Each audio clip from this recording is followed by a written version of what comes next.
ಅಂಗದ ಕ್ರಿಯೆಗಳೆಲ್ಲ ಲಿಂಗದ ಕ್ರಿಯೆಗಳಾಗಿ ಮಾರ್ಪಡಬೇಕಾದ್ರೆ ಆತ ಈ ಭೌತಿಕ ಜಗತ್ತಿನ ಜೊತೆಗೂ ಕೂಡ ಬದುಕುವಂಥ ಕ್ರಿಯೆಯೊಳಗೆ ಇರಬೇಕಲ್ಲ ಸರ.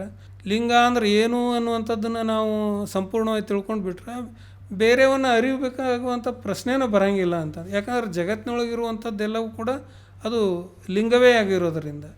ನಮ್ಮ ಶರಣರೆಲ್ಲ ವೇದಶಾಸ್ತ್ರಗಳನ್ನು ಓದಿರಲಿಲ್ಲ, ಸಾಮಾನ್ಯರು ದುಡಿತಿದ್ರು. ಅವರಿಗೆಲ್ಲ ಹೆಂಗೆ ಲಿಂಗ ತತ್ವವನ್ನು ಯಾವ ಮಾರ್ಗದಲ್ಲಿ ತಿಳಿಸ್ಕೊಡ್ಲಿಕ್ಕೆ ಸಾಧ್ಯ ಆಯಿತು ಅಂತ ನಿಮ್ಗೆ ಅನಿಸ್ತದೆ? ದೇವರನ್ನೇ ನಿಮ್ಮನ್ನು ಬಿಟ್ಟು ಹೊರಗೆ ಹರಿಸ್ತೀರಿ ಅಂದ್ರೆ ನಿಮಗೆ ಕಲ್ಪನೆ ಸಿಕ್ಕಿಲ್ಲ ಅಂತ ಅದರ ಅರ್ಥ ಆಗ್ತದೆ. ಯಾಕಂದ್ರೆ ಸ್ವತಃ ನೀವೇ ದೇವರು ಇರುವಾಗ, ನಾನೇ ಅಪರವಸ್ತು ಇರುವಾಗ ನಾನು ಹೊರಗೆ ಹರಿಸ್ತೀನಿ ಅಂತಂದ್ರೆ ಮತ್ತು ನನಗೆ ಅದರ ಕಲ್ಪನೆ ಸಿಕ್ಕದ ಅಂತ ಹೆಂಗೆ ಹೇಳಿಕ್ಕೆ ಸಾಧ್ಯ ಅದ? ಶರಣರು ಹೇಳಿದ್ದು ಇದನ್ನು ಮುಖ್ಯವಾಗಿ. ಇದು ಸರಿಯಾದಂಥ ಈಗೇನು ನಾವು ಶರಣರ ಸೃಷ್ಟಿ ಕಲ್ಪನೆ ಏನು ಕೊಟ್ಟಾರಲ್ಲ ಸರ್ ನಮಗೆ, ಸೃಷ್ಟಿ ಕಲ್ಪನೆ ಅಂದರೆ ನಾವು ಎಲ್ಲರೂ ಕೂಡ ಒಂದು ಮೂಲ ವಸ್ತುವಿನ ಸ್ವರೂಪಗಳು ಅನ್ನುವಂಥದ್ದನ್ನು ಮೊದಲು ಜನರಿಗೆ ತಿಳಿಸಿ, ಯಾವಾಗ ಅನುಭವಿಸ್ತಕ್ಕಂಥ ಸುಖ ಸಂಪತ್ತುಗಳು ಅವು ಇಲ್ಲವಾಗ್ತಾವು, ನಾನು ಮತ್ತೆ ಹೋಗಿ ನಾನು ಸ್ವತಃ ದುಡಿತಕ್ಕಂಥ ವ್ಯವಸ್ಥೆ ಯಾವಾಗ ಬರ್ತದೆ ಅವಾಗ ಮನುಷ್ಯನಿಗೆ ತಾಕಲಾಟ ಪ್ರಾರಂಭ ಆಗ್ತದೆ. ಅಂದರೆ ಶರಣರ ತರಹ ದುಡಿಯದ ಮೈಗಳರಿಗೆ ಹೌದ್ರಿ ಹೌದ್ರಿ. ಯಾರು ಅವರು ಏನು ಮಾಡಿ ಹೆಂಗೆ ನಿಯಂತ್ರಣ ಮಾಡ್ತಿದ್ರು?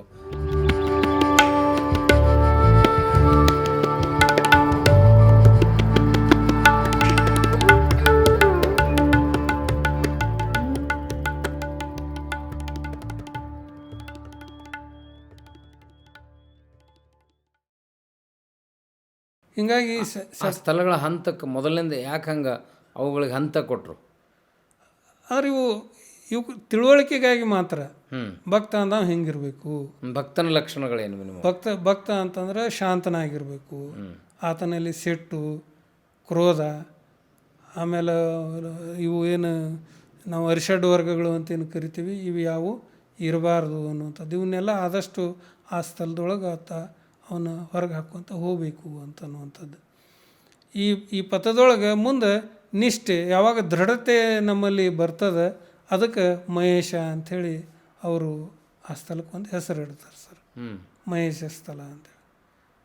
ಮುಂದೆ ಅವಧಾನ, ಅಲ್ಲಿ ಸ್ವಲ್ಪ ನಾವು ಜಾಗ್ರತೆಯನ್ನು ವಹಿಸ್ಕೋಬೇಕು. ಯಾವುದೇ ಒಂದು ಕೆಲಸ ಕಾರ್ಯ ಮುಗಿಮಟನೂ ಕೂಡ ಜಾಗ್ರತೆ ಅನ್ನುವಂಥದ್ದು ಬೇಕಾಗ್ತದೆ. ಹೀಗಾಗಿ ಇವನ್ನ 6 ಸ್ಥಳಗಳನ್ನು ಇದರೊಳಗೆ ಬೇರೆ ಬೇರೆ ಸ್ಥಳಗಳನ್ನಾಗಿ ವಿಂಗಡಿಸ್ತಾರೆ ಸರ್. ಅಷ್ಟಾವರಣ ಆಯಿತು. ಈಗ ಪಂಚಾಚಾರದ ತತ್ವಗಳು ಏನನ್ನು ಹೇಳ್ತಾವೆ ಸರ್? ಪಂಚಾಚಾರದೊಳಗೆ ಅಂತಂದ್ರೆ ಸರ್ ಅಲ್ಲಿ ಲಿಂಗಾಚಾರ, ಲಿಂಗಾಚಾರ ಅಂತ ಬರ್ತದೆ, ಸದಾಚಾರ ಅಂತ ಬರ್ತದೆ, ಶಿವಾಚಾರ ಅಂತ ಬರ್ತದೆ, ಆಮೇಲೆ ಭೃತ್ಯಾಚಾರ ಅಂತ ಬರ್ತದೆ, ಗಣಾಚಾರ ಅಂತೇಳಿ ಬರ್ತದೆ ಸರ್. 5 ಆಚಾರಗಳು. ಅಂದರೆ ಈ ಒಂದು ತತ್ವವನ್ನು ನಾವು ಸರಿಯಾಗಿ ಈ ಗುರಿ ಅಂದರೆ ಐಕ್ಯನಾಗೋದೇ ಭಕ್ತನ ಮುಖ್ಯವಾದಂಥ ಗುರಿ. ಅಂದರೆ ಸಂಪೂರ್ಣವಾಗಿ ತನ್ನನ್ನು ಲಿಂಗ ರೂಪಗೊಳಿಸ್ಕೊಂಡು ತನ್ನ ಅಂಗದೊಳಗೆ ಸಂಪೂರ್ಣವಾಗಿ ಲಿಂಗವನ್ನು ಅಳವಡಿಸ್ಕೊಂಡು ಅಂಗದ ಕ್ರಿಯೆಗಳೆಲ್ಲ ಲಿಂಗದ ಕ್ರಿಯೆಗಳಾಗಿ ಮಾರ್ಪಡಬೇಕಾದ್ರೆ ಆತ ಈ ಭೌತಿಕ ಜಗತ್ತಿನ ಜೊತೆಗೂ ಕೂಡ ಬದುಕುವಂಥ ಕ್ರಿಯೆಯೊಳಗೆ ಇರಬೇಕಲ್ಲ ಸರ. ಅದಕ್ಕಾಗಿ ಇವು 5 ಆಚಾರಗಳನ್ನು ಅವ್ರು ಹೇಳ್ತಾರೆ. ಲಿಂಗಾಚಾರ, ಲಿಂಗವನ್ನಲ್ಲದೆ ಅರಿಯದಿರುವುದೇ ಲಿಂಗಾಚಾರ ಅಂತ. ಅಂದರೆ ಇಲ್ಲಿ ಏನು ಬರ್ತದೆ, ಒಮ್ಮೆ ನೀವು ಲಿಂಗವನ್ನು ತಿಳ್ಕೊಂಡು ಬಿಟ್ರೆ, ಲಿಂಗ ಅಂದ್ರೆ ಏನು ಅನ್ನುವಂಥದ್ದನ್ನು ನಾವು ಸಂಪೂರ್ಣವಾಗಿ ತಿಳ್ಕೊಂಡು ಬಿಟ್ರೆ ಬೇರೆಯವನ್ನ ಅರಿಯಬೇಕಾಗುವಂಥ ಪ್ರಶ್ನೆನೂ ಬರೋಂಗಿಲ್ಲ ಅಂತ. ಯಾಕಂದ್ರೆ ಜಗತ್ತಿನೊಳಗಿರುವಂಥದ್ದೆಲ್ಲವೂ ಕೂಡ ಅದು ಲಿಂಗವೇ ಆಗಿರೋದರಿಂದ. ಒಂದು ಕಡೆ ಬಸವಣ್ಣವ್ರು ಹೇಳ್ತಾರೆ ನೋಡ್ರಿ ಸರ್, ಎತ್ತೆತ್ತ ನೋಡಿದಡತತ್ತ ನೀನೇ ದೇವ ಅಂತೇಳಿ, ಸಕಲ ವಿಸ್ತಾರದ ರೂಹು ನೀನೇ ದೇವ ಅಂತ. ಏನು ನಾವು ಎಲ್ಲಿ ಏನು ನೋಡ್ತೀವಿ ಎಲ್ಲವೂ ಕೂಡ ಲಿಂಗವೇ ಆಗಿರೋದರಿಂದ. ಯಾಕಂದರೆ ಇದು ಲಿಂಗದಿಂದ ವಿಕಾಸಗೊಂಡಂಥದ್ದು. ಪ್ರತಿಯೊಂದು ವಸ್ತುವೂ ನೀವು ಜಡ ವಸ್ತುವನ್ನಾರ ತಗೊಳ್ರಿ ಅಥವಾ ಚಲನಶೀಲ ಇದ್ದಂಥ ಒಂದು ಚೈತನ್ಯಯುಕ್ತವಾದಂಥ ವಸ್ತುವನ್ನಾರ ತಗೊಳ್ರಿ, ಎರಡೂ ಕೂಡ ಅವು ಆ ಲಿಂಗದ ಒಂದು ವಿಸ್ತರಣೆನೇ ಇರ್ತದೆ ರೀ. ಅಲ್ಲಿ ಬೇರೆ ಇಲ್ಲ. ಜಡದೊಳಗೂ ಕೂಡ ನೀವು ಚೇತನ ಶಕ್ತಿಯನ್ನು ಕಾಣಲಿಕ್ಕೆ ಸಾಧ್ಯ ಅದ. ಈಗ ಒಂದು ಕಲ್ಲು ನಾವು ಅದು ಜಡ ಅಂದರೂ ಕೂಡ ಅದರೊಳಗೆ ಬೆಂಕಿ ಅನ್ನುವಂಥ ನಾವು ಚೈತನ್ಯವನ್ನು ನಾವು ಕಾಣ್ತೀವಿ ರೀ. ಹಂಗೆ ನೀರಿನೊಳಗೂ ಕೂಡ ಆ ಚೈತನ್ಯ ಅಡಗಿರ್ತದೆ, ಆಮೇಲೆ ಗಾಳಿಯೊಳಗೂ ಚೈತನ್ಯ ಅಡಗಿರ್ತದೆ. ಭೂಮಿ ಜಡ ಅಂದರೂ ಕೂಡ ಭೂಮಿಯೊಳಗೂ ಆ ಚೈತನ್ಯ ಇದೇ ಇರ್ತದೆ ರೀ. ಈಗ ನಾವು ಏನು ಬಿತ್ತಿದ್ದು ಕಾಳು ಬೆಳೆಯೊಳಗೆ ಏನು ಬರ್ತದೆ ಅದೆಲ್ಲ ಚೈತನ್ಯಯುಕ್ತವಾದಂಥದ್ದು ಬರ್ತಿರ್ತದೆ. ಹೀಗಾಗಿ ಭೂಮಿ ಅಂತೂ ಇಷ್ಟು ಚೈತನ್ಯವನ್ನು ಕೂಡ ತನ್ನೊಳಗೆ ಅಳವಡಿಸಿಟ್ಕೊಂಡಿರ್ತದೆ. ಈ ಇನ್ನುಳಿದ 4 ತತ್ವಗಳು ಕೂಡ ಅದರೊಳಗೆ ಇರ್ತವೆ. ಬೆಂಕಿ ಅಂದರೂ ಕೂಡ ಅದು ಭೂಮಿ ಒಳಗೆ ಇರ್ತದೆ, ವಾಯು ಅಂದ್ರೆ ಭೂಮಿ ಒಳಗೆ ಇರ್ತದೆ, ನೀರು ಭೂಮಿ ಒಳಗೆ ಇರ್ತದೆ, ಇನ್ನು ಆಕಾಶ ತತ್ವ ಕೂಡ ಭೂಮಿ ಒಳಗೆ ಇರ್ತದೆ. ಹೀಗಾಗಿ ಇಷ್ಟುವನ್ನು ಒಳಗೊಂಡಂಥದ್ದು ಭೂಮಿ. ಹೀಗಾಗಿ ಈ ಚೈತನ್ಯ ಅನ್ನುವಂಥದ್ದು ಇದು ಈಗ ಏನು ಹೇಳ್ತಾರಲ್ರಿ, ಒಂದು ಕಡೆ ಆ ಪರವಸ್ತುವಿನ ಒಂದು ಸ್ವರೂಪವನ್ನು ಇವರು ಹೇಳುವಾಗ ದೇವರು ಹೆಂಗೆ ಅದಾನ ಅಂತಂದ್ರೆ, ಒಂದು ಮುಳ್ಳು ಮನೆ ಅಂದ್ರೆ ಒಂದು ಸೂಜಿ ಮನೆ ನಾನು ದೇವ್ರು ಇಲ್ದಲ್ಲಿ ಊರ್ತೀನಿ ಅಂದರೂ ಸಾಧ್ಯ ಇಲ್ಲ. ಅಲ್ಲಿಯೂ ಕೂಡ ದೇವ್ರು ಇರ್ತಾನ ಅನ್ನುವಂಥದ್ದನ್ನು ಹೇಳೋದ್ರ ಅರ್ಥ ಅಂತಂದ್ರೆ ಎಲ್ಲವನ್ನೂ ಅದೇ ತುಂಬ್ಕೊಂಡದ ಅಂತನ್ನುವಂಥದ್ದು ರೀ. ಸರ್ವವನ್ನು ವ್ಯಾಪಿಸ್ಕೊಂಡಂಥದ್ದು. ನೀವು ಎದ್ರೊಳಗೆ ಹೋಗಿ ನೋಡ್ತೀರಿ ಅಲ್ಲಿ ಆ ಚೈತನ್ಯ ಅದ ಅಂತನ್ನುವಂಥದ್ದು. ಈ ಕಲ್ಪನೆಗಳು ಮನುಷ್ಯನಿಗೆ ಬರಬೇಕಾದ್ರೆ ಯಾವ ಮಾರ್ಗದ ಮೂಲಕ ನಾವು ಇದನ್ನು ಸಾಧಿಸು? ಇದಕ್ಕೆ ಯಾರೊಬ್ಬರು ಮಾರ್ಗದರ್ಶಕರು ಬೇಕೋ ಅಥವಾ ವಚನಗಳ ಓದು ಇಷ್ಟಲಿಂಗ ಪೂಜೆಯಿಂದ ಇದು ಸಾಕಾರಗೊಳ್ತದೆಯಾ? ಈಗ ಮುಗತ್ ಶರಣರು ಹೇಳುವಂಥ ತತ್ವಗಳು, ಸಿದ್ಧಾಂತಗಳು ನಮಗೆ ಸೈದ್ಧಾಂತಿಕವಾಗಿ ಗೊತ್ತಿಲ್ಲ, ಬದುಕು ಹೆಂಗೆ ನಡೆಸ್ಬೇಕು ಅನ್ನೋದು ಗೊತ್ತಿರುತ್ತೆ. ಆದ್ರೆ ಇವುಗಳನ್ನು ಸೈದ್ಧಾಂತಿಕವಾಗಿ ಅರ್ಥ ಮಾಡಿಕೊಂಡು ನಡೆಸೋ ವಿಧಾನಕ್ಕೆ ಹೆಂಗೆ ನಾವು ಸನ್ನದ್ಧರಾಗಬೇಕು? ಇವಕ್ಕೆ ನಾವು ಈಗ ನಮಗೆ ಹಲವಾರು ಭೌತಿಕ ಉದಾಹರಣೆಗಳಂತೂ ನಮಗೆ ಆಗಾಗ ಜೀವನದೊಳಗೆ ಗೊತ್ತಾಗ್ತಿರ್ತವೆ ಸರ್.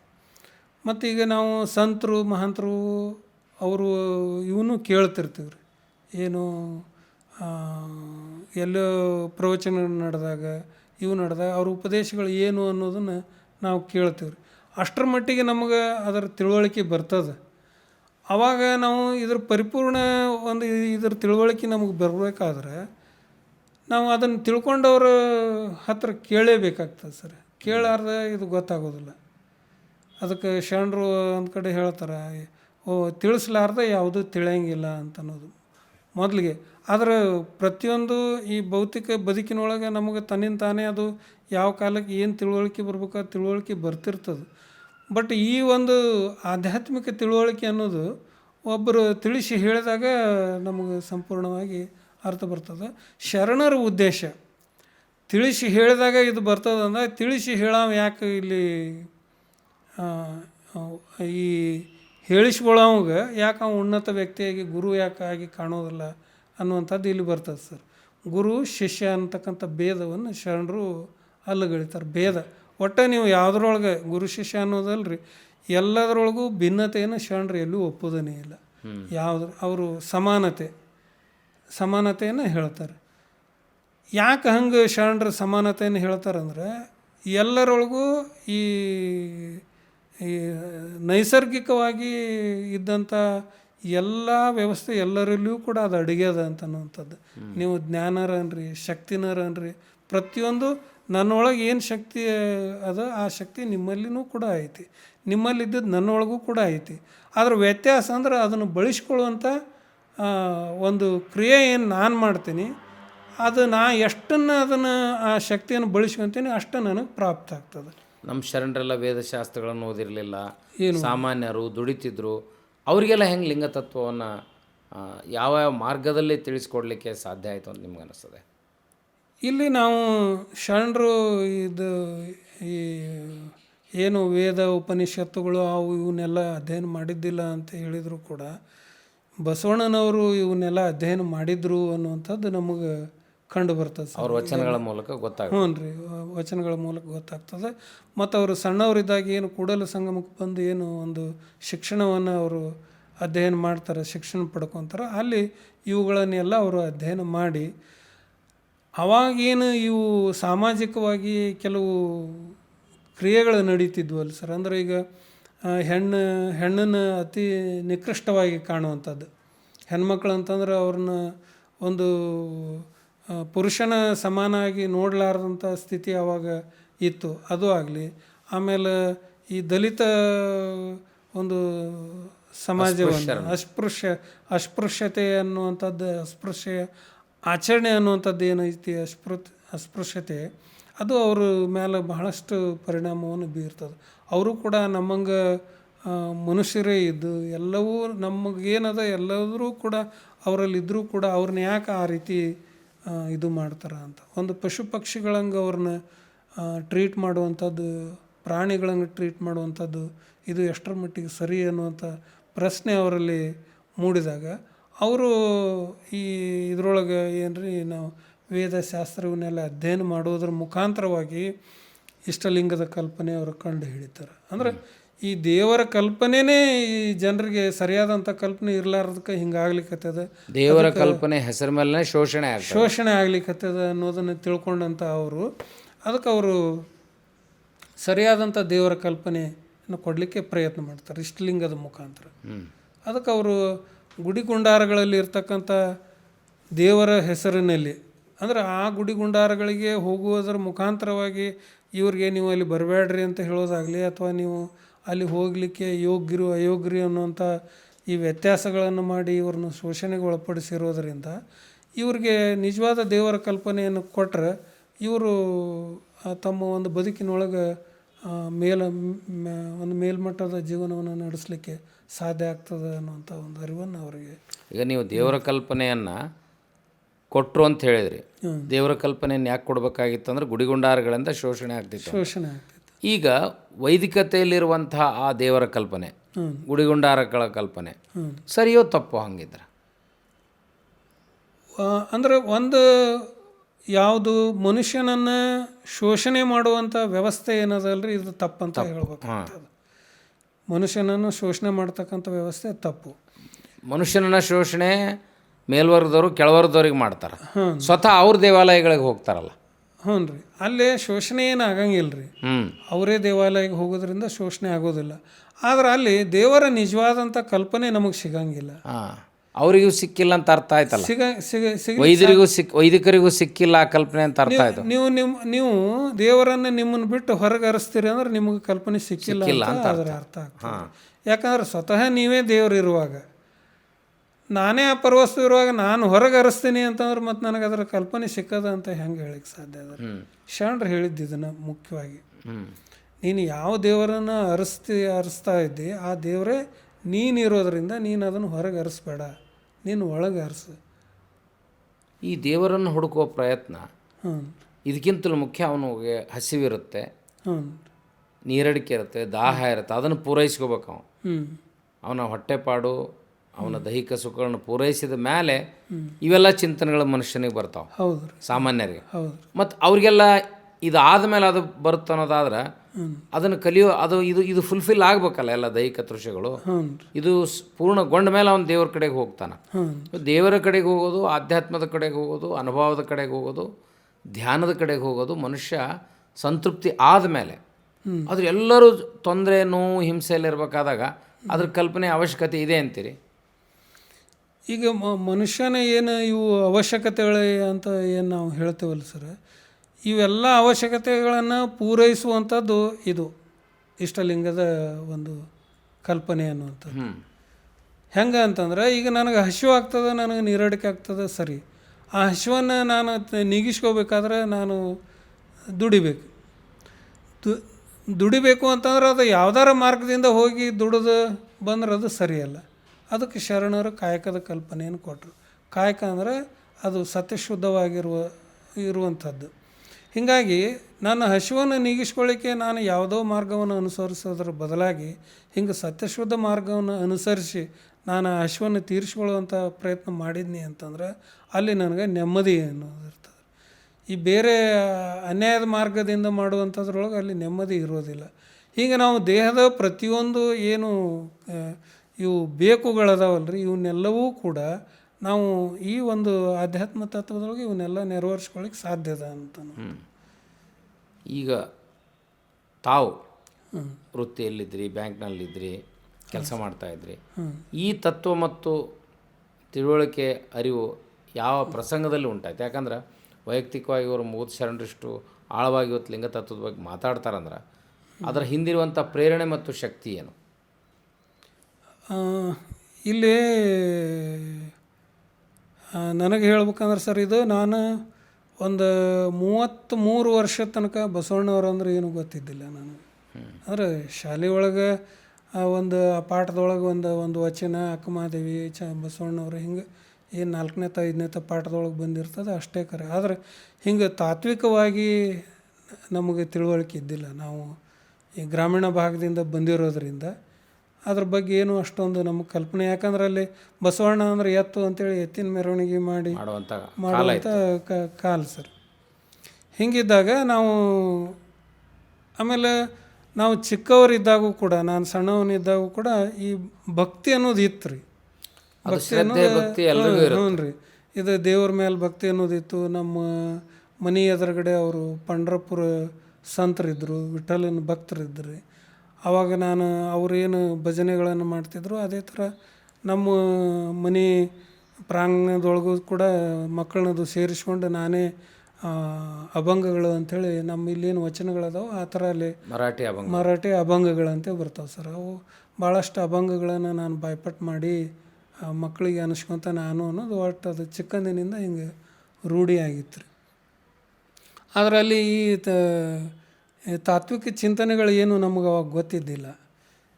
ಹಿಂಗೆ ಇರ್ತಾ ಇದ್ದಾಗ ನಾನು ಯಾವಾಗ ಇಲ್ಲಿ ಗದಗದೊಳಗೆ ಬಂದೆ. ನೀವು ಎಲ್ಲಿದ್ರಿ ಬಾಲ್ಯದಲ್ಲಿ? ಇದು ಧಾರವಾಡ ತಾಲೂಕು ಮುಗದ ಸರ್ ನಮ್ಮದು ಪ್ರಾಪರ್. ನಾವು ಅಲ್ಲೇ ಮುಗದದೊಳಗೆ ಇರ್ತೀವಿ. ನಾನು ವಿದ್ಯಾಭ್ಯಾಸ ಕೂಡ ಮುಗದ ಮತ್ತು ಧಾರವಾಡದ ಕರ್ನಾಟಕ ಕಾಲೇಜ್ದೊಳಗೆ ವಿದ್ಯಾಭ್ಯಾಸ ಅದು ಪೂರ್ತಿ ಮಾಡ್ಲಿಕ್ಕೆ ಆಗಲಿಲ್ಲ ಸರ್. ಬಡತನ ಅಷ್ಟು PUCವರೆಗೆ ಓದಿ ಮುಂದೆ ನಮಗೆ ನೌಕರಿ ಬಂತು. ಅದನ್ನು ಅಷ್ಟಕ್ಕೆ ನಿಲ್ಲಿಸಿ ಮುಂದೆ ಇಲ್ಲಿ ಬಂದಾದ ನಂತರ ನಾವು ಮುಂದೆ ಡಿಗ್ರಿ ಅವನ್ನೆಲ್ಲ ನಮ್ಮದು ಗದಗದೊಳಗೆ ಎಕ್ಸ್ಟರ್ನಲ್ ಮುಗಿಸ್ಕೊಂಡಿರೋದು ಸರ್. ಈ ತತ್ವದ ಪರಿಚಯ ಯಾವ ಮೂಲಕ ಆಯ್ತು ನೀವು? ಇಲ್ಲಿ ನಮ್ಮ ಬ್ಯಾಂಕಿನೊಳಗೆ ನಮ್ಮ ಪ್ರಕಾಶ್ ಸುಂಡಿಯವರು ಪಿಗ್ಮಿ ಮಾಡ್ತಾಯಿದ್ದಾರೆ ಸರ್. ಪಿಗ್ಮಿ ಮಾಡುವಾಗ ಅವರು ಈ ತಾತ್ವಿಕ ಚಿಂತನೆಗಳನ್ನು ಕಸ್ಟಮರ್ ಜೊತೆಗೆ ಸ್ವಲ್ಪ ಅವ್ರಿಗೆ ಒಟ್ಟು ಈ ತಾತ್ವಿಕ ಚಿಂತನೆಗಳು ಬಂದಾಗ ಅವರು ನಾವು ಎಲ್ಲಿ ಅದೇವಿ ಅಂತ ಅನ್ನೋದನ್ನು ಅವರು ಮರೆತು ಬಿಡ್ತಿದ್ರು. ಅಂದ್ರೆ ಅಷ್ಟು ಚಿಂತನೆ ಒಳಗೆ ಅವರು ಮಗ್ನರಾಗ್ತಿದ್ರು. ಆ ಚಿಂತನೆಗಳನ್ನು ನಾನು ಅಲ್ಲಿ ಬ್ಯಾಂಕ್ನಲ್ಲಿ ಒಮ್ಮೊಮ್ಮೆ ಅವರು ಬೇರೆಯವ್ರ ಜೊತೆಗೆ ಹಿಂಗೆ ಮಾತಾಡೋದನ್ನು ಅದು ಕೇಳಿದಾಗ ನೀವೇನು ಚಿಂತನೆ ಮಾಡ್ತೀರಿ ಅದು ಅಂಥೇಳಿ ಹಿಂಗೆ ಅವ್ರನ್ನ ಕೇಳಿದಾಗ ಅವರು ಹಿಂಗೆ ಬಸವದಳ ಅಂತ ಅನ್ನೋದದ, ಇಲ್ಲಿ ನಾವು ಈ ಶರಣರ ತತ್ವಗಳನ್ನು ನಾವು ಚಿಂತನೆ ಮಾಡ್ತೀವಿ ಅಂಥೇಳಿ ಹೇಳಿದಾಗ ನಾವು ಆ ಕಡೆ ಒಲವು ತೋರಿಸ್ತಾ ಆ ಕಡೆ ಹೋಗಿದ್ದು ಸರ್. ಆದರೆ ಇದಕ್ಕೆ ಬರಬೇಕಾದ್ರೆ ನಾವು ಶರಣರ ಪವಾಡಗಳನ್ನು ನಂಬೋದಿಲ್ಲ ಅಂದರೂ ಕೂಡ ನಮ್ಮ ಜೀವನದೊಳಗೆ ಅದು ಸ್ವಲ್ಪ ಪವಾಡಗಳ ಆತನ ಅಂತ ನೋಂಗೆ ಆಗ್ತದೆ ಸರ್. ನಾನು ಮೊದಲಿನಿಂದನೂ ಅಲ್ಲಿ ನಮ್ಮ ಗ್ರಾಮೀಣ ಹಳ್ಳಿ ಅಂತ ಹೇಳಿದ್ನಲ್ಲ ಸರ್, ಅಲ್ಲಿ ಆ ಜನ ಒಂದು ದೇವಸ್ಥಾನ ಅದ ರೀ, ದುರ್ಗಾದೇವಿ ದೇವಸ್ಥಾನ ಅಂಥೇಳಿ. ಅಲ್ಲೆಲ್ಲ ನಮ್ಮ ಹಿರಿಯರು ಒಕ್ಕಲ್ತನ ಮಾಡೋರೆಲ್ಲ ಏನೋ ತಮ್ಮ ಕೆಲಸ ಕಾರ್ಯಗಳನ್ನು ಮಾಡಬೇಕಾದ್ರೂ ಕೂಡ ಅಲ್ಲಿಗೆ ಹೋಗಿ ದೇವಿನ ಕೇಳೇ ತಾವು ಮುಂದೆ ತಮ್ಮ ಕಾರ್ಯಗಳನ್ನು ಮಾಡುವಂಥ ಇದು ಮಾಡ್ತಾರೆ ಇವರು. ಪದ್ಧತಿ ಅದ ರೀ. ಅಂದ್ರೆ ಕೆಲವು ಜನ ಅಲ್ಲಿ ಹೋಗಿ ಕೇಳ್ತಾರೆ.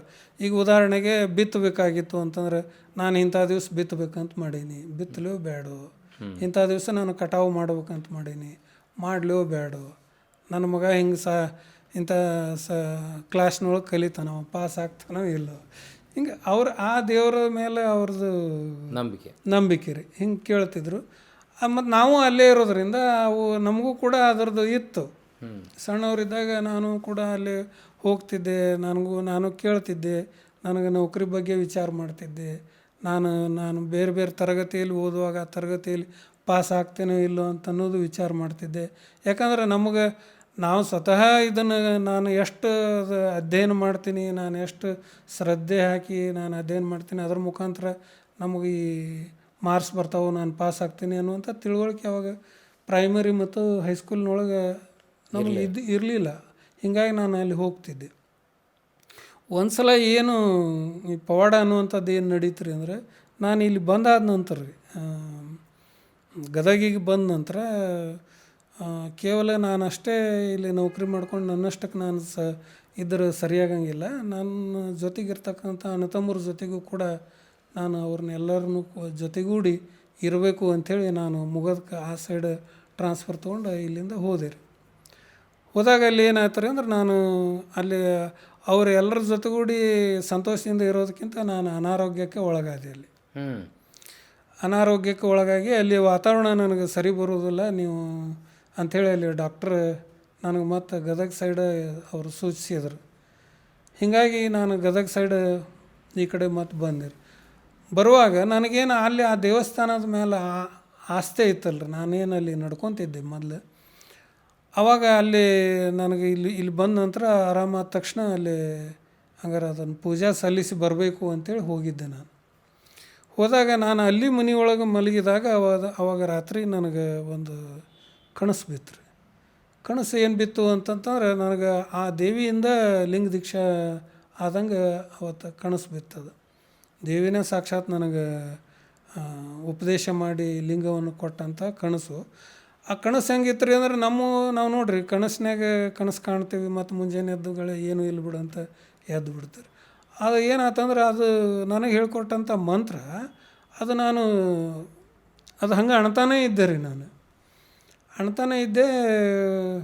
ನಾನು ಮುಂಜಾನೆ ಎದ್ದು ಅಲ್ಲಿಗೆ ಯಾಕೆ ಹೋಗಿದ್ದೆ ರೀ ಅಂತಂದ್ರೆ ನನಗೆ ಆರಾಮಾಯ್ತು. ಆರಾಮಾಗಿದ್ದಕ್ಕೆ ಅಲ್ಲಿ ಎಲೆ ಪೂಜೆ ಅಂತೇಳಿ ಕಟ್ಟಿಸ್ತಾರೆ ನೋಡಿ, ಎಲಿದು ಒಂದು ಕಮಾಂಡ್ ಮಾಡಿ ಕಟ್ಟಿಸ್ತಾರೆ, ಅದನ್ನು ಕಟ್ಟಿಸಿ ಬರ್ಬೇಕಂತ ಹೋಗಿದ್ದೆ ನಾನು. ಅವಾಗ ಪೂಜಾರಿಗೆ ಅಂದೆ, ಮತ್ತು ನನಗೆ ರಾತ್ರಿ ಹಿಂಗೆ ಕನಸು ಬಿದ್ದಿತ್ರಿಪ್ಪ. ಅದನ್ನು ನಾನು ಯಾರಿಗೂ ಹೇಳಿದ್ದಿಲ್ಲ ರೀ, ನಮ್ಮ ಮನೆಯೊಳಗೆ ನಮ್ಮ ತಾಯಿಗೂ ಹೇಳಿದ್ದಿಲ್ಲ, ಯಾರಿಗೂ ಹೇಳಿದ್ದಿಲ್ಲ. ನನಗೊಬ್ಬ ಫ್ರೆಂಡ್ ಇದ್ದ, ಅವನ ಮುಂದೆ ಹೇಳಿದೆ, ಹೋಗಿ ಪೂಜಾರಿ ಮುಂದೆ ಅಂದೆ ಹಿಂಗೆ ಅಂತೇಳಿ. ಹೆಂಗಾರೆ ನೀವು ಲಿಂಗು ತೊಗೊಂಬಂದುಬಿಡ್ರಿ ಕಟ್ಟಿಬಿಡ್ತೀನಿ, ಮತ್ತು ದೇವಿ ಕಟ್ಟಾಳ ಅಂತೀರಿ ಕಟ್ಟಿಬಿಡ್ತೀನಿ. ಅಂದ್ರೆ ನನಗೆ ಈ ತಾತ್ವಿಕ ಚಿಂತನೆ ಬಗ್ಗೆ ಏನೂ ಗೊತ್ತಿದ್ದಿಲ್ಲ. ಹೋದೆ ಮಾರ್ಕೆಟಿಗೆ, ಒಂದು ಲಿಂಗು ತೊಗೊಂಡು ಬಂದೆ. ನನ್ನ ದೋಸ್ತನ ಕರ್ಕೊಂಡು ಅಲ್ಲಿ ಹೋಗಿ ಅವ್ರ ಕೈ ಕೊಟ್ಟು ಲಿಂಗನ ಕಟ್ಟಿಸ್ಕೊಂಡು ಸುಮ್ಮನೆ ಮನೆಗೆ ಬಂದೆ ರೀ. ಮನೆಗೆ ಬರುವಾಗ ನಮ್ಮ ಮನೆ ಸ್ವಲ್ಪ 1 ಕಿಲೋಮೀಟ್ರ್ ಊರು ಬಿಟ್ಟು ದೂರ. ನಮ್ಮ ದೋಸ್ತನ ಅಲ್ಲೇ ಕಳಿಸ್ಕೊಟ್ಟೆ, ನಾನು ಒಬ್ಬನ ಮನೆಗೆ ಬಂದೆ. ಮನೆಗೆ ಬಂದು ಇದನ್ನು ನಮ್ಮ ತಾಯಿಗೆ ಮುಚ್ಚಿಡಬಾರ್ದು, ನಮ್ಮ ತಾಯಿ ಜೊತೆಗೆ ಹಂಚ್ಕೋಬೇಕು ಇದನ್ನು ಅಂಥೇಳಿ ಅವಾಗ ಇವತ್ತು ಏನಾಯಿತು ಅಂತಂದ್ರೆ ಅಂತ ಇಷ್ಟು ಅಂದೆ ನಾನು. ಮುಂದಿಂದ ಏನೂ ಹೇಳಿದ್ದಿಲ್ಲ. ಆಕೆ ತನ್ನ ಬಾಯಲ್ಲೇ ನೋಡಿಸ್ಬಿಟ್ಲು, ಹೌದಾಳು ನೀನು ಅಲ್ಲಿ ಗುಡಿಗೆ ಹೋಗಿ ಲಿಂಗ ಕಟ್ಕೊಂಬಂದಿ ನನಗೆ ಗೊತ್ತೈತೆ ಅಂತ ಜೋರಾಗಿ ಚೀರ್ಬಿಟ್ಲು ರೀ ನಮ್ಮ ತಾಯಿ. ಚೀರಿ ಸುಮ್ಮನಾದ್ಲು. ನನಗದು ಭಾಳ ವಂಡ್ರ್ ಆತು ರೀ. ನಾನು ಯಾರ ಮುಂದೆ ಹೇಳೇ ಇಲ್ಲ. ನನಗೆ ಬಿದ್ದ ಕನಸು ನಮ್ಮ ದೋಸ್ತ ತಪ್ಪಿದ್ರೆ ಪೂಜಾರಿ. ಅವಾಗೇನು ಫೋನ್ ಇಲ್ಲ ಏನಿಲ್ಲ. ನಾನು ಅಲ್ಲಿ ಗುಡಿಯಿಂದ ಬರೋದ್ರಾಗ ನನ್ನ ತಾಯಿಗೆ ಸುದ್ದಿ ಮುಟ್ಸ್ಯಾರ ಇವರು ಅಂತೇಳಿ ಅನ್ಲಿಕ್ಕೆ. ಆಮೇಲೆ ನನ್ನ ತಾಯಿಗೂ ಕೇಳಿದೆ, ನಿನಗೆ ಯಾರು ಹೇಳಿದರು ಅಂತೇಳಿ. ಏನಿಲ್ಪ, ಯಾವಾಗಾರ ಒಮ್ಮೆ ಹಂಗೆ ಜೋರಾಗಿ ಚೀರ್ತೇನೆ, ಏನಂದೆ ನಾನು ಅಂಥೇಳಿ ಕೇಳಿಲ್ಲ. ಇದು ನನಗೆ ಯಾರು ಹೇಳಾರ್ದು ಏನೋ ಒಂದು ಶಕ್ತಿ ಹಂಗೆ ನನಗೆ ಈ ಲಿಂಗದ ಕಡೆ ಎಳಿತೇನೋ ಅಂಥೇಳಿ ನಾನು. ಅಂದ್ರೆ ನೀವು ಇಲ್ಲಿ ಬಸವ ಕೇಂದ್ರಕ್ಕೆ ವಿಚಾರಗಳನ್ನ ಕೇಳಕ್ಕೆ ಬಂದಾಗ ಇನ್ನೂ ಲಿಂಗು ತೊಗೊಂಡಿರಲಿಲ್ಲ? ಅವಾಗ ತೊಗೊಂಡಿದ್ದೆ, ದೀಕ್ಷೆ ಆಗಿರಲಿಲ್ಲ? ಇಲ್ರಿ. ದೀಕ್ಷಾ ನಿಮ್ಮ ಕನಸಿನಲ್ಲಿ ಬಂದ ಪ್ರೇರಣೆಯಿಂದ ಹೌದು ಅಚಾನಕ್ಕಾಗಿ ದೀಕ್ಷಾ ಆಯ್ತು? ಹೌದು ರೀ, ಹೌದು. ಅಲ್ಲಿ ತನಕ ನನಗೆ ಇದ್ರ ಬಗ್ಗೆ ಏನು ಗೊತ್ತಿಲ್ಲ. ಈಗ ನೀವು ತಾತ್ವಿಕವಾಗಿ ಇಷ್ಟು ಎತ್ತರಕ್ಕೆ ಬೆಳೆದ ಮೇಲೆ ಈ ಕನಸು ಮತ್ತು ಪೂಜಾರಿ ಕೊಟ್ಟ ಲಿಂಗನ ಹೆಂಗೆ ನೋಡೋಕೆ ಪ್ರಯತ್ನ ಮಾಡ್ತೀರಿ? ನಾನು ಇಲ್ಲಿ ಈ ಒಂದು ವಚನ ತಿಳುವಳಿಕೆಗೆ ಬಂದ ನಂತರ, ವಚನಗಳನ್ನು ಓದಿದ ನಂತರ, ಈಗ ನಾನು ಒಂದು ಇದನ್ನು ಓದಿದೆ, ಯಾವುದ್ರಿ ಸಿದ್ದರಾಮೇಶ್ವರರ ಒಂದು ವಚನವನ್ನು ನೋಡಿದೆ. ಯಾವಾಗ ಅವರು ಕಲ್ಯಾಣಕ್ಕೆ ಬಂದಾದ ನಂತರ ಅವರು ಅನುಭವ ಮಂಟಪದಲ್ಲಿ ಇನ್ನುಳಿದ ಶರಣರ ಜೊತೆಗೆ ಸಾಕಷ್ಟು ಸಂವಾದಗಳು ನಡೀತವ್ರು ಅವರಿಗೆ. ಹಂಗೆ ನಡೆದಾಗ ಅದಾದ ನಂತರ ನಾನು ಯಾಕೆ ಈ ಲಿಂಗವನ್ನು ತೊಗೊಳ್ಳಿಕ್ಕೆ ಒಲ್ಲೆ ಅನ್ನಕತ್ತೀನಿ ಅಂತನ್ನುವಂಥ ಅರಿವು ಅವರಿಗೆ, ತಪ್ಪಿನ ಅರಿವು ಆಗ್ತದೆ. ಆಮೇಲೆ ಚನ್ನಬಸವಣ್ಣವರಿಂದ ಅವ್ರಿಗೆ ದೀಕ್ಷೆ ಕೂಡ ಆಗ್ತದೆ.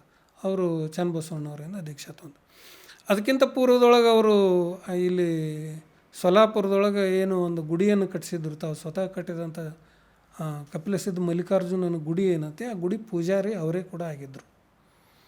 ಅವಾಗ ಅವರು ಒಂದು ವಚನದೊಳಗೆ ಹೇಳ್ತಾರೆ, ಇನ್ನು ಮೇಲೆ ನಾನು ಲಿಂಗ ಕಟ್ಕೊಂಡೆ, ಇನ್ನು ಮೇಲೆ ನಿನ್ನ ಪೂಜಾಕ್ಕೆ ಬರೋದಿಲ್ಲಪ್ಪ, ನಿನ್ನ ಪೂಜಾಕ್ಕೆ ನೀನು ಇನ್ನೊಬ್ಬನ ನೇಮಿಸ್ಕೋ ಅಂಥೇಳಿ ಅವರು ಹೇಳ್ತಾರೆ ಅಲ್ಲಿ. ಅಂದ್ರೆ ತದನಂತರದೊಳಗೆ ಅವ್ರು ಪೂಜಾರಿಕೆ ಅಥವಾ ತಮ್ಮನ್ನು ಬಿಟ್ಟು ಹೊರಗೆ ದೇವರನ್ನು ಹರಿಸೋದನ್ನು ಅವರು ತೆಗೆದು ಹಾಕಿದರು.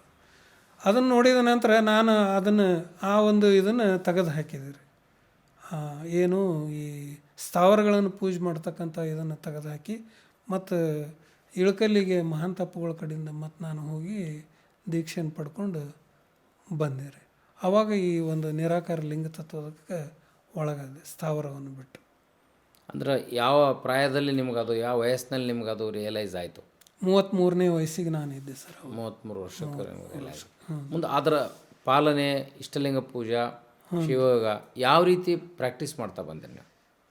ನಾನು ಶಿವಯೋಗ ಅಂತಂದ್ರೆ ಮುಂದೆ ಮತ್ತು ನಮ್ಮ ಬೆಲ್ದಾಳಪ್ಪಗಳ ಕಡೆ, ಕವಟಾದಲ್ಲಿ ಇರ್ತಕ್ಕಂಥ ಬೆಲ್ದಾಳಪ್ಪಗಳ ಕಡೆನೂ ಶಿವಯೋಗದ ಬಗ್ಗೆ ತಿಳ್ಕೊಂಡೆ ಸರ್. ಮತ್ತು ಆಮೇಲೆ ನಮ್ಮ ಇಲ್ಲಿ ಹುಬ್ಬಳ್ಳಿಯಲ್ಲಿ ಇರ್ತಕ್ಕಂಥ ಕಮಲಕ್ಕ ಶೆಟ್ಟರ್ ಅವರು ಅಂಥೇಳಿ, ಅವರು ಕೂಡ ಈಗ ಮೈಸೂರು ಹತ್ರ ತುರುಗನೂರು ಅನ್ನುವಂಥ ಊರೊಳಗೆ ಅವರು ಅದು ಶಿವಯೋಗ ಸಾಧನೆ ಒಳಗೆ ಅದಾರ ಸರ್. ಅವರೆಲ್ಲರೂ ಸಂಪರ್ಕ ಬಂದ ನಂತರ ಅವರು ಶಿವಯೋಗ ಸಾಧನೆ ಬಗ್ಗೆ ನನಗೆ ಕೆಲವು ಮಾರ್ಗದರ್ಶನಗಳನ್ನು ನೀಡಿದರು.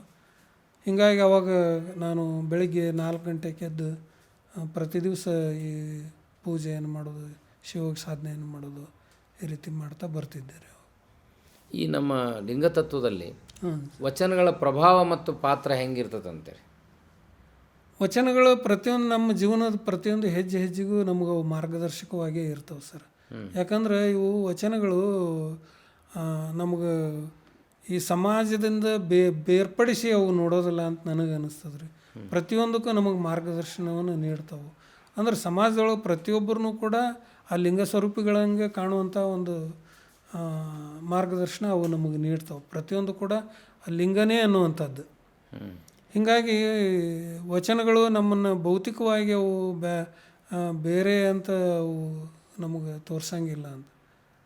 ಪ್ರತಿಯೊಂದೂ ಕೂಡ ಲಿಂಗದ ಸ್ವರೂಪವೇ ಅಂತ ತಿಳ್ಕೊಂಡು ನಾವು ವ್ಯವಹಾರ ಮಾಡಬೇಕು. ಅದಕ್ಕೆ ಒಂದು ಕಡೆ ಅಪ್ಪಗಳು ಹೇಳ್ತಾರೆ ನೋಡ್ರಿ, ಇದು ಆರಂಭ ಮಾಡುವೇನಯ್ಯ ಗುರುಪೂಜೆ ಎಂದು ಅಂತ ಹೇಳ್ತಾರೆ. ಅದನ್ನು ಗೆಂದು ಅಂಥೇಳಿ ಕೆಲವು ಕಡೆ ಎಲ್ಲ ಅದು ಪ್ರಿಂಟ್ ಆಗಿರೋದ್ರಿಂದ ನಾವು ಮಾಡೋದನ್ನೆಲ್ಲ ಗುರುಪೂಜೆಕ್ಕೆ ಅಂತ ಹೇಳಿ ಮಾಡ್ತೀನಿ ಅಂತನ್ನುವಂಥದ್ದು ಅಲ್ಲ. ಅದು ಆರಂಭ ಮಾಡುವೇನು ಅದು ಗುರುಪೂಜೆ ಅಂತ ಹೇಳಿ, ಅದು ಅರಿವಿನ ಪೂಜೆ ಅಂತ ಮಾಡ್ತೇನೆ ನಾನು. ಏನು ಮಾಡುವೆ ಗುರುಪೂಜೆ ಎಂದು ಅಂತ ಹೇಳ್ರಿ. ಹಂಗೆ ವ್ಯವಹಾರವು ಮಾಡುವೇನಯ್ಯ ಲಿಂಗಾರ್ಚನೆ ಎಂದು ಅಂತ. ನಾನು ಏನೇ ವ್ಯವಹಾರ ಮಾಡಿದರೂ ಕೂಡ ಅದು ಲಿಂಗಾರ್ಚನೆ ಅನ್ನುವಂಥದ್ದು. ಹಂಗೆ ನಮಗಿದು ಈ ಜೀವನದೊಳಗೆ ನಡ್ಕೊಳ್ತಕ್ಕಂಥ ಪ್ರತಿಯೊಂದು ಕೂಡ ಅದು ಅರಿವಿನ ಪೂಜೆ, ಅದು ಲಿಂಗಾರ್ಚನೆ, ಅದು ಜಂಗಮಾರ್ಚನೆ ಅನ್ನುವಂಥ ಈ ಒಂದು. ನೀವು ಸಣ್ಣವರಿದ್ದಾಗ ವಚನಗಳನ್ನ ಓದೋದಕ್ಕಿಂತ ಮುಂಚೆ ಸಣ್ಣವರಿದ್ದಾಗ ನೀವು ಅಭಂಗಗಳನ್ನ ಓದಿದ್ರಿ ಅಂತ. ಈ ಅಭಂಗಗಳಿಗೂ ವಚನಕ್ಕಿರುವಂಥ ವ್ಯತ್ಯಾಸ ಏನು?